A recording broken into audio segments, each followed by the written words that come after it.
Belum paham sekali itu secara singkat maknanya apa kan maknanya ataupun kapan kira-kira disebuti karena suka kebalik-balik gitu kan, hanya terkejut aja dia istighfarnya, padahal istighfar itu mungkin bisa diterapkan di hal-hal yang lain yang mungkin kami belum paham. Nah mungkin Ustadz Mulyadi bisa menjelaskan, dan sambil lalu lalang mungkin para warga Binjai yang CFD-an kita akan dengarkan sedikit ceramah rohani dengan tema istighfar bersama Ustadz Mulyadi. Silahkan.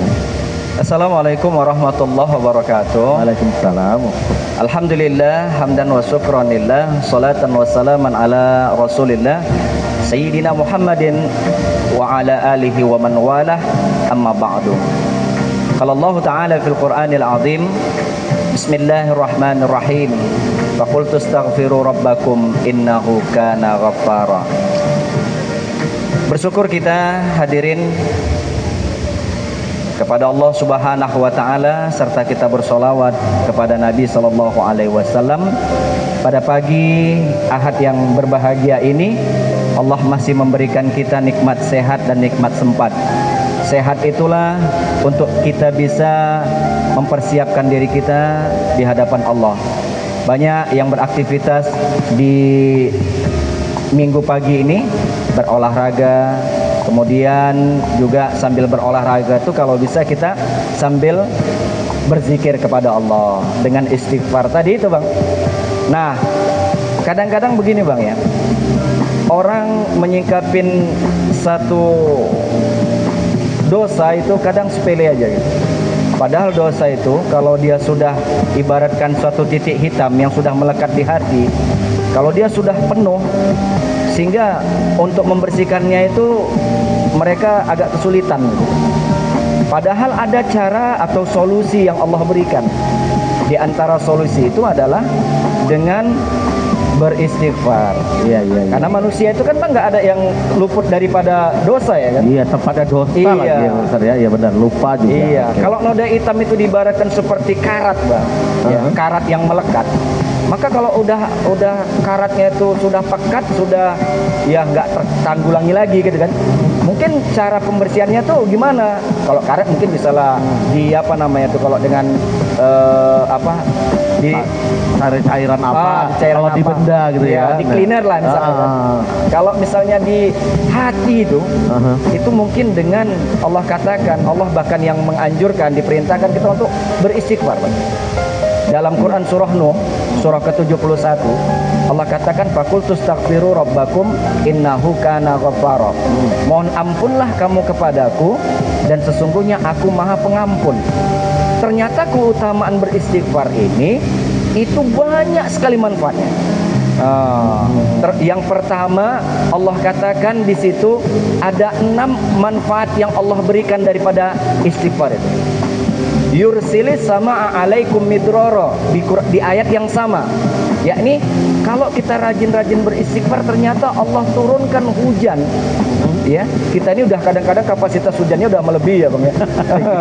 Bahkan di luar negeri sana itu sampai tropisnya lampu apa namanya nih? Lampu itu sampai benyok ya, ponyot. Betul, ya, cuaca panas. Iya, cuaca panas. Cuaca ekstrim lah kita bilangnya. Nah, yursilis sama alaikum midroro. Allah akan turunkan hujan, ya. Kemudian dari hujan itu akan mengalir air itu sehingga menyuburkan tanah-tanah. Dari situ yang pertama. Yang kedua, wayumditkum bi amwal. Ternyata kalau orang yang beristighfar itu enggak hanya ketenangan hati, tapi juga harta Allah kasih. Kesulitan yang punya harta, istighfar aja. Yang kedua, yang ketiganya itu Allah bagi dia keturunan. Kita ini kan paling tidak lah ada yang meneruskan ibadah kita setelah kita wafat ya. Maka itulah anak keturunan kita, istri kita, cucu-cucu kita. Jadi harta, kemudian anak keturunan. Dan yang keempat adalah Allah kasih wa yaj'al lakum jannah. Allah kasih kita kebun-kebun untuk kita kelola. Jadi kadang-kadang kalau kita bercocok tanam sambil bekerja, sambillah sertakan istighfar tadi. Maka apapun yang kita tanam, buahnya itu indah hasilnya. Dapat memperoleh manfaat yang banyak buat kita.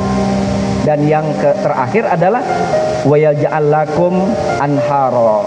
Di samping kebun-kebun itu Allah siapkan air yang mengalir untuk sebagai irigasi lah untuk menyuburkan tanaman-tanaman kita itu. Jadi 6 manfaat ini, Bang. Nah, tapi ada hal ketika Allah sudah tunjukkan manfaat keutamaan dari istighfar itu, ya, istighfar ini tidak hanya untuk bisa kita biasakan pada diri kita aja, tapi istighfar itu juga ternyata harus disosialisasikan, diajak orang. Tujuannya apa? Tujuannya untuk bisa meredam murkanya Allah.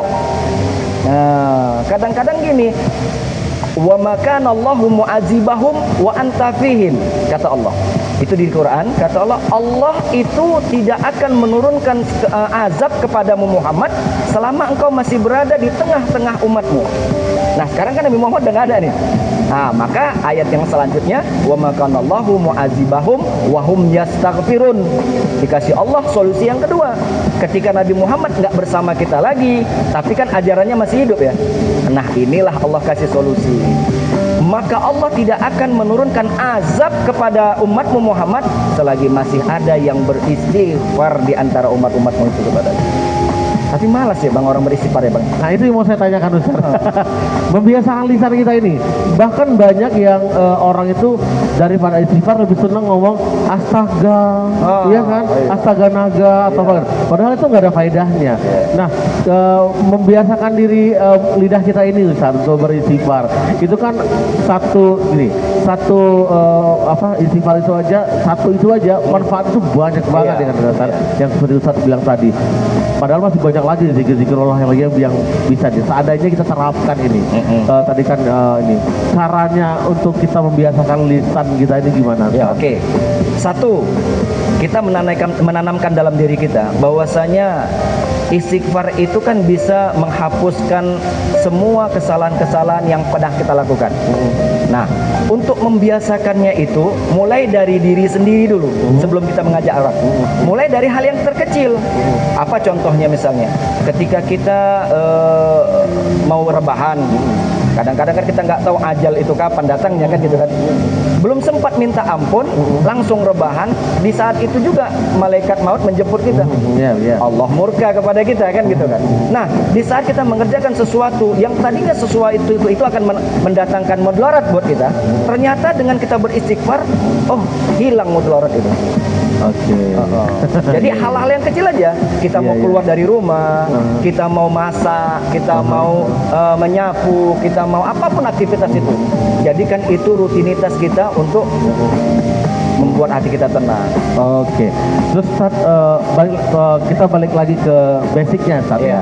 Istighfar itu secara arti, karena kan kita kan gini, mungkin kalau kita mungkin mereka mungkin yang mohon maaf nih yang mu'alaf atau baru masuk Islam, mungkin mereka sudah belajar dulu sebelum memeluk gitu Ustaz ya. Nah kita kan dari lahir ini kadang-kadang kan karena kita dari lahir hanya menjalankan tapi belum paham maknanya gitu.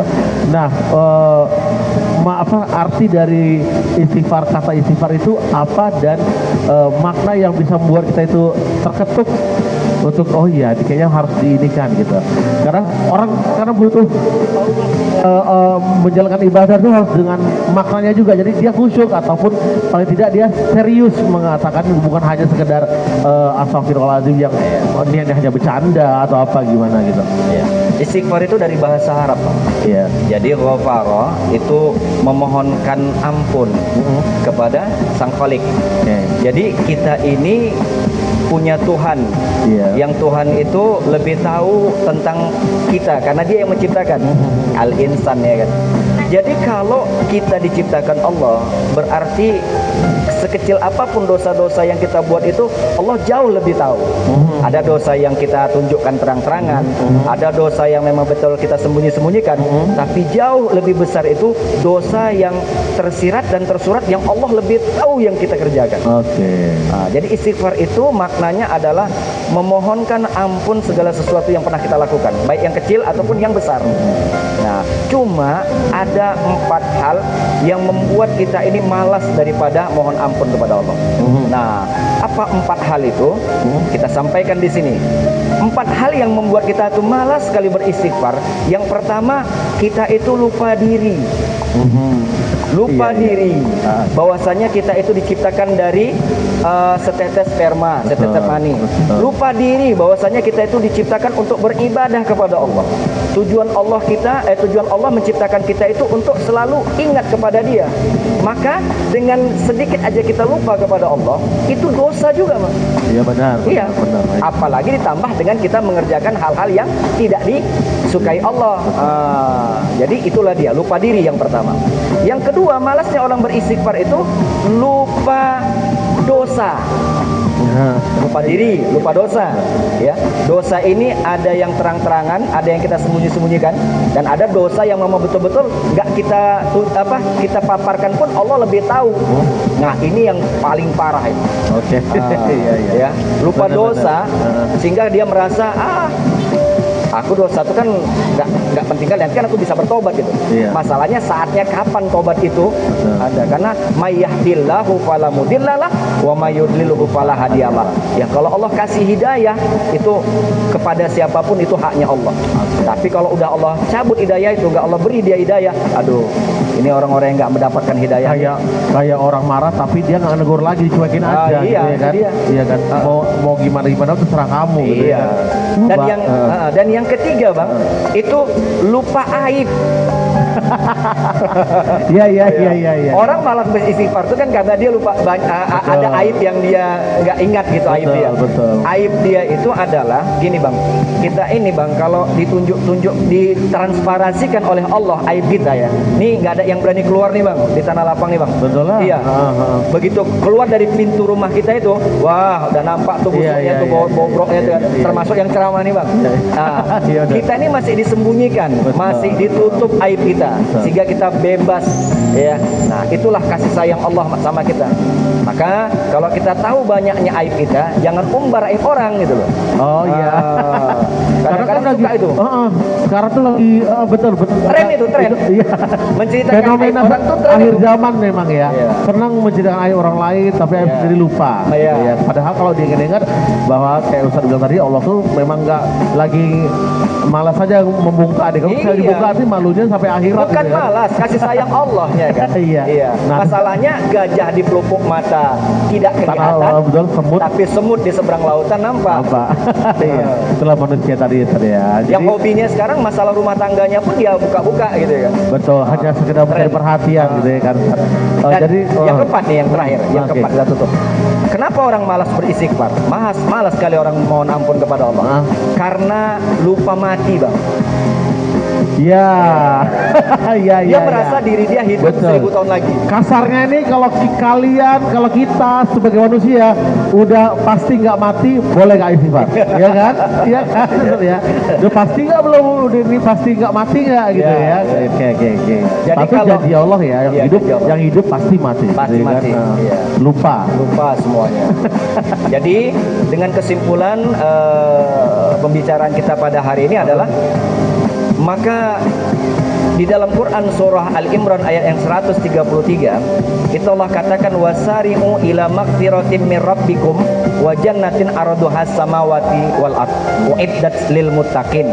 Bersegeralah kamu mohon ampun kepadaku, bersegeralah kamu beristighfar kepadaku.